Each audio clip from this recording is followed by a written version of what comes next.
আসসালামু আলাইকুম। আজ আমি এসেছি সবজি রেসিপি নিয়ে। অনেকগুলো সবজি একসঙ্গে রান্না করব এবং সেটা রুটি দিয়ে খেতে কিন্তু খুব টেস্টি। তো সকাল সকাল আমি ঘুম থেকে চলে এলাম সকালের নাস্তাতে একটা সবজি তৈরি করতে। তার জন্য আমি নিয়েছি পুঁই শাক, তারপর পটল, ঝিঙ্গা, আলু, বরবটি এবং আমি কয়েকটা ডালও দিয়েছি।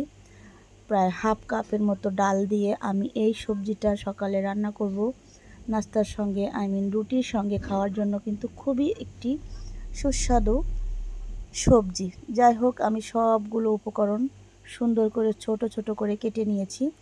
নিয়ে আমি ডাল দিয়ে এখন সুন্দর করে ধুয়ে নেব। সবজিগুলো একসঙ্গে আমি ডালও দিয়ে দিয়েছি, দিয়ে একেবারে ভালোভাবে সুন্দর করে আমি ধুয়ে তারপর আমি রান্না বসিয়ে দেব। আমি কড়াইতে একসঙ্গে সবগুলো উপকরণ দিয়ে পেঁয়াজ, কাঁচামরিচ, লবণ, হলুদ এবং তেল দিয়ে একবারেই কষিয়ে একটুখানি পানি দিয়ে দেব।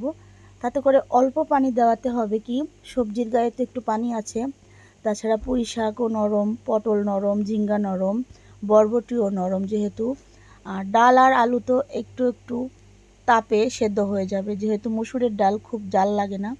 আমার অলমোস্ট রান্না হয়ে গিয়েছে, অল্প অল্প জালে আমি রান্না করে নিয়েছি।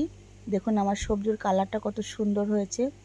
এখন আমি চলে যাব রুটি তৈরি করতে। রুটিগুলো আমি আগে থেকে বেলে রেখেছি, এখন আমি ভাজি করে নিচ্ছি। রুটিগুলো এপিট ওপিট করে সুন্দর করে ভাজি করে নিয়ে তারপর আমি ওই সবজিটা দিয়ে পরিবেশন করব সবাইকে সকাল সকাল। সবাই তো খেয়ে একেবারে খুব খুশি যে সুন্দর একটা সবজি খেলাম।